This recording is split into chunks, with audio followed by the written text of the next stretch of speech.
What's up, everybody? Welcome to 321 Sportscast, another edition of the Summer Series 2024. I got a special guest in-house today, Jazzy Francik of the Melbourne Bulldogs softball team. What's up, Jazzy? What's up? I'm super stoked to have you in here. It's been a big year for you, a big career for you, and we got a lot to talk about, so I'm going to dive right in. First of all, thanks for taking the time to come in today. I know you're a busy girl, a lot going on, but you took a little time to come by 321 Sportscast. I appreciate it. Thank you for having me. Anytime. So anyway, for those of you that don't know, we're going to run through a little bit of the highlights of Jazzy's career. So Jazzy is a 4-year dominant starter of the Melbourne Bulldogs. So many accolades, but let's just highlight a few. 1,507 strikeouts over her career, 399 this year alone. Why couldn't you just get one more and get to 400? You're asking me the wrong question. One more girl. And I'm sure you could think of like a walk or something. You're like, oh, I just could have struck her out. 21 no-hitters in your career, 7 this year. Most people don't get a no-hitter in their whole career, and you got 7 this year. You were the 2022 state champion. It was very hard to do in the state of Florida, win a state championship. Came close a couple other times, but you got one. You're also a member of the Great Britain under-22 national team. One of my favorite stats about you is your ERA, earned run average, was .20 this year, which means you give up 1 run every 5 games, and you're probably not even happy with that. But you go into the week and you're like, someone's going to get a run off me this week. That's pretty impressive. Congratulations, by the way. Thank you. All right, so now that we rambled off all them fun stats, and I know there's so many more, but I don't want this to be about stats. I want it to be about getting to know you a little bit. So it's summertime, and it's hot outside. You're playing softball outside. Travel ball coming up? Yes. Who do you play for? I play for Fury Platinum. Okay. We're based out of Chattanooga. My coach is Jeremy Higdon. So what's the summer looking like? We're traveling all over the place, and that's honestly one of the most fun things to do. Name some of the places you're going to, because you told me off camera. It sounded like an amazing summer ahead. Birmingham, Kansas City, Chattanooga, Colorado, Indianapolis. Which is fun because you get to compete, you get to spend time with family, you get to see a lot of the country. It's probably going to be one of the best summers of your life because you're going to be old like me one day and look back and be like, that was so awesome.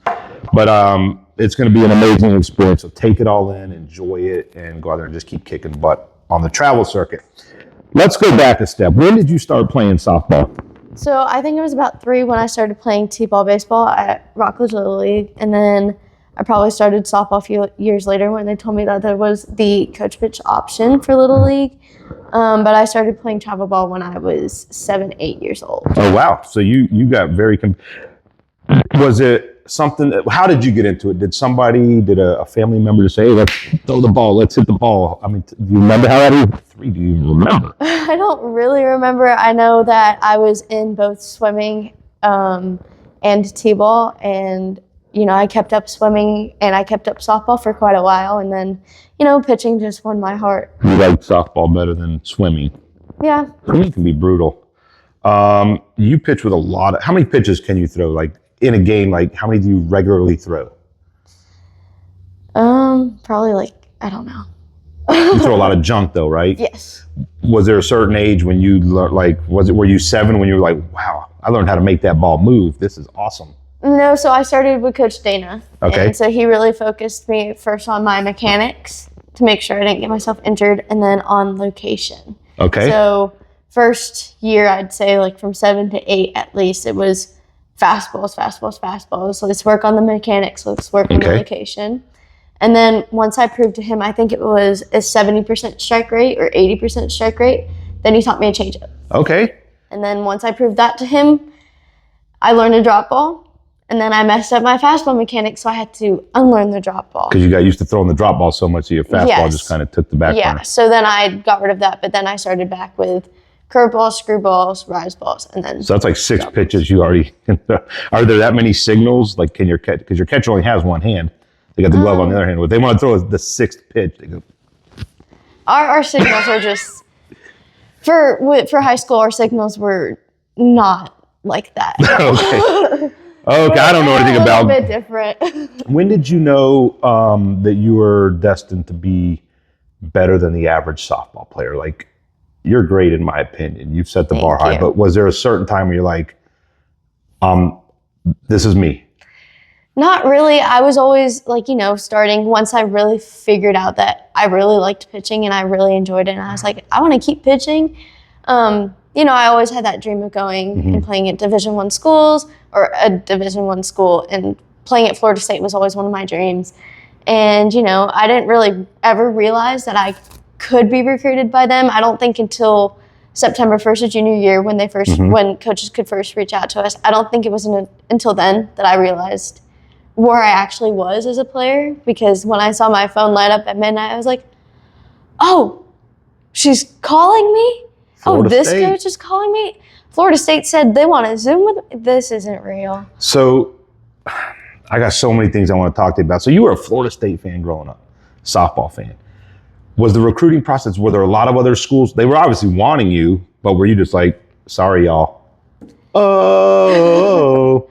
Or did you talk to a lot of schools to kind of see what was out there and look at your options? So I talked to a few schools, but I always kind of knew Florida State was the one for me. I did go on 2 other visits to UCF and to UF, but FSU just always had my heart. And I messaged other coaches and I had visits set up, but going into the Florida State visit, I was like, I feel like I'm going to commit as soon as she gives me my offer. And then when I went there on my official, I was like, you know what? Yeah, I'm committing. And then obviously there's a connection with the coach. Like you are sold on that coach or bought, and that's what you want. That's the program you want to be a part of.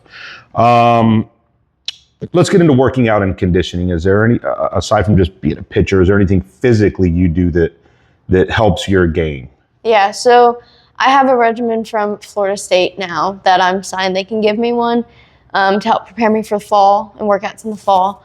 So that's a Monday, Wednesday, Friday strength workout, and then Tuesdays and Thursdays are conditioning. Do they have you on a diet? Like, are you allowed to just go pig out on some cheeseburgers at Five Guys right now? Or are you like, oh, I got to eat salad and soup? And they don't have me on anything yet, but, they're just they're letting you be a kid for now. When you get up there, they're going to be like, okay. But they'll get you right. They'll get you prepped and ready, because in 4 years, you're going to be a pro. And we can't wait for that. But let's start with college. Adversity. Is there any time in your career where you felt like just you hit a wall of adversity and you have to overcome that? Like things might have been easy and then you're like, it's tough right now and I got to overcome. I don't really think. I think probably one of the hardest things was with the COVID when that happened, because, there's no travel ball. I was in high school. Well, I was playing 8th grade. Okay. I was varsity at Cocoa Beach. And, it was the middle of our season, and it was actually really funny. This is something I'll never forget. So we played our last game against Space Coast, and then it was spring break. Okay. And the game that we were supposed to play on the Monday after spring break was against Vieira. And I was an 8th grader. I had no idea. I was like, oh, Vieira's good. I think that's when they still had, Cariana. I think she was still there. I don't know. I'm bad with names. I can't remember what happened yesterday. I'm old. They had some good players there at that point in time, and they're still good now, but I just remember 8th grade me was like, I'm excited. I want to play Vieira. I know they're one of the best teams in the county. Okay. And, COVID happened. We never ended up playing them, which I'm actually thankful for that now. It was one less time I had to face Vieira. They might have beat you. They might have knocked you down a little bit. But, I think that was one of the hardest parts, just because, everything shut down. Yeah. It was hard to go to gym. Hard to be a student, hard to be an athlete. Yeah. It was a great time to watch TV and play PlayStation games if you Anyway, what's one of your biggest moments in your career? Is there a pivotal game or a pivotal pitch or anything where you'll remember for the rest of your life, no matter what? There are a lot of games I feel like I'll remember since I've been lucky to play so many games. Obviously our whole 2022 state run is something I'll remember, but one of the games I threw over summer last year in our national tournament will definitely stay with me for the rest of my life. Okay. So I threw a 2-hitter against the Athletics Mercado team in California, and they were ranked in the tournament. The way Alliance Fast Pitch does it is they rank us in a way that sets up a regional and a super regional. Okay. So it's kind of like a college run, and they were ranked second in the tournament. So we were going in as the 10th ranked team, I think. And so it was us versus them. And we were like, yeah, we're not supposed to beat them. But they knew who you were going into that game if this was last year. I'm not saying they weren't going against no chumps. They may not have known because they're from California. Oh, yeah, and true. So and we don't really play them. And they were going in. They're like, oh, we're the number 2 seed. All of their girls are Power 5. A lot of them were starters as freshmen this year. So, I think that's one of the best games I've thrown. And y'all beat them and went on to win the tournament? Well, we ended up 3rd in Alliance Nationals. I'm a little disappointed in that. And you gave up 2 hits. You got to get better, Jazzy. It was a 7-inning game. Okay, well, we'll let that slide for now. Who's one of your idols? Who's one of your favorite players that you try to mimic a little bit or you've grown up idolizing? So I've always grown up idolizing Kat Osterman just because of her spin and how she's not a pitcher that blows it by people, but she's one who uses her spin to an advantage. So people who've ever seen me pitch say, no, I do not always throw fast. I use my junk. But she's been successful using her junk. So she's a big name too. She's one of the biggest. So we talked a little bit about FSU. Let's get back into the college thing. What do you want to study when you go to school up there? By the way, we didn't mention, she signed with FSU softball. I should have said that at the very beginning. Big time school for softball. What do you want to study when you get up there? So I'm not 100% sure yet, but I have a few options in mind. I'm kind of leaning towards finding a way to stick with the sport and be a coach. So maybe a sports management, maybe something engineering or law. I'm not really sure yet. Well, you got time to figure it out. You look at all your options. By the way, they're playing, I'm going to say tonight, but when this airs, it'll be over because we're going to start these soon. But they're playing Oklahoma in a 3-game series this week. I would say who you're picking, but I know who you better say on camera. Yeah. But that's going to be exciting. Oklahoma's number 2 in the country, and FSU's number 13. I think FSU's going to put them. I think this is. I'm a little worried, but I know, Coach. I'll trust her. Oklahoma's good.